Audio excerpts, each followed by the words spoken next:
Ayan ang mga bulaklak ng Cambridge. Ang ganda-ganda. Doon, ikot ko doon.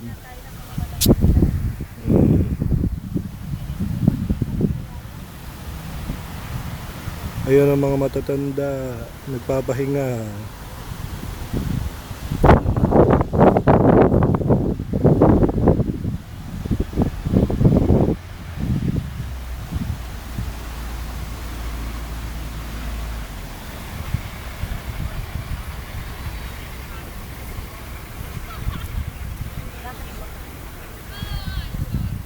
Ganda, no? Ayan ang mga paligid. Mabaganda. Akin na. Oh, ayan. Naglalaki ang mga bulaklak at nagkukulay ang mga bulaklak. Ay, post mo tapos Oh. ikaw. Post.